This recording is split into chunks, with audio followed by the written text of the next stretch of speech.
Hi, good day. I'm Aiden S. Bumalag from 41 BS Criminology. I'm going to discuss what I've learned in this subject, which is the criminal procedure and court testimony.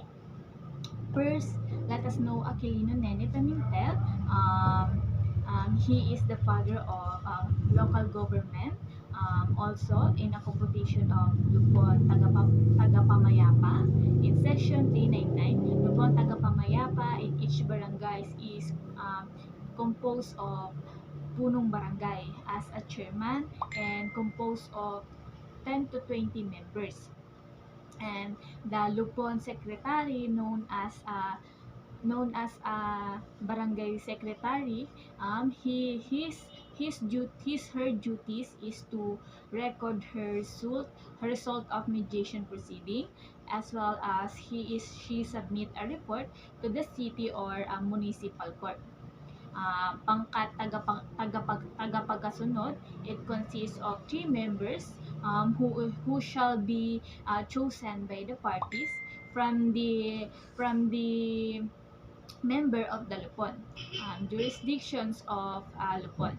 And each barangay shall have authority to bring together the parties residing in the same city or municipality um, for amicable settlement naman of all dispute or for peace of each parties. In this jurisdiction, there is an exemption.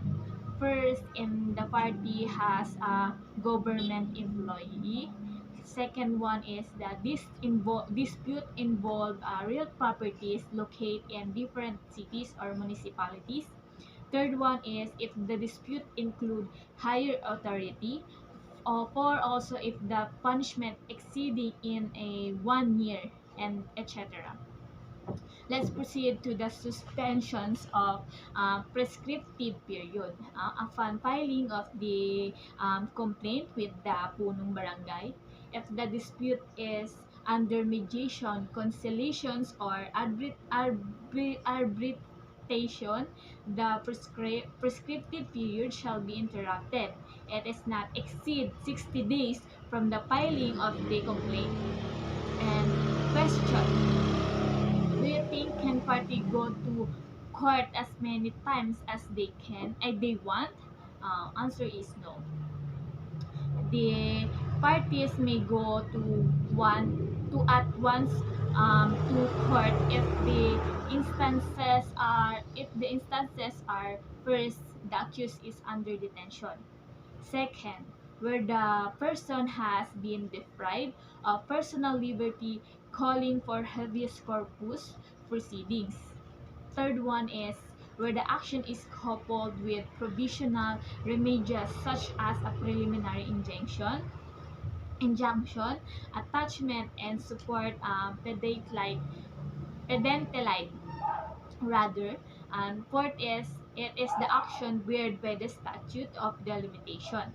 In all katarungang pambarangay proceeding, the parties must appear in person without the assistance of counsel or representative, except minors. There is no personal appearance, and no lawyer, no lawyer allowed to appear in court. And the effective of amicable settlement, the effect of a final judgment of a court upon this expiration of 10 days from the date thereof, unless repudiations of the settlement has been made, or a petition has been filed before the proper city or municipal court. In Rule 110, prosecution of offenses. No?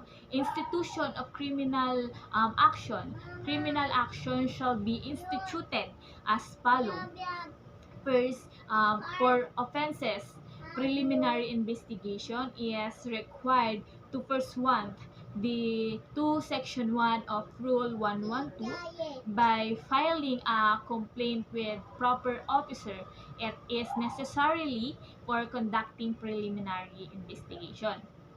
And second one is for all other offenses. the complaint shall be filed with the office of prosecutor unless otherwise provided in their charters. They can directly to municipal trial court for filing a complaint, no? So what is complaint and what is complainant, and what is information? First, let us define what is complaint. It is a sworn written statement charging a person with an offense. It is reported by the offended party. While complainant, it is refers to the complaining party in the prosecutor office. And information, it is an accusation of a person with an offense and subscribed by the prosecutor and filed with court. Now, let's determine the distinctions between the complainant and information.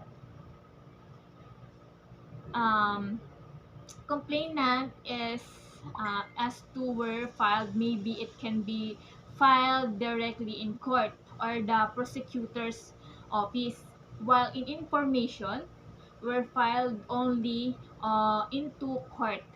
And complainant were asked to oath, it must be sworn by the makers, while information the sworn is not needed. Amendment and substitution of complaint or information. The difference between these two is amendment formal substantial, while in substantial only substantial. And for filing plea, amendment may only be made without leave of court, while substitution requires leave court only. Leave of court means first permission to the court. Next is the next is can describe the amendments is formal amendments. No need for another preliminary investigation. While in substitution, it requires another preliminary investigation. And next, the topic is Rule 112, the preliminary investigation. Here, I'll discuss the importance and the procedure of preliminary investigation. First, let us define preliminary investigation. It is an inquiry to determine whether there is a sufficient grounds. It is very important to conduct preliminary investigation before filing a complaint or information. It is a big part of due process because absence of preliminary investigation does not make the information defective. Also, the judge should not dismiss the case, and probably the fiscal will order you to conduct a preliminary investigation. So let's proceed to discuss the arrest warrant and warrantless arrest. First, let's define arrest. No, it is a taking a person into a custody. It made by the actual restraint of a person to arrested. No, in arresting, it must be no violence or force be used. The purpose of warrant is to tell the offender what his right and what the crime he committed. Reason why it takes his custody. For execution of arrest, 10 days from the receipt, the offender should make an report to the judge. And in case the offender failed to execute the warrant, he shall state the reason and report to the court. Then, ang warrantless arrest. From the word itself, warrantless, it is defined to you can arrest accused without warrant. Definitely, there are three types of warrantless arrest. The first one is the in flagrante delicto, hot pursuit, and citizen arrest. Integrante delicto, this is accused caught in the act doing crime. Hot pursuit, you can arrest a person or suplong to the authority based on what you hear. And lastly, the citizen arrest. It is a private person informed to be arrested whether the offender is escaped in a correctional institution.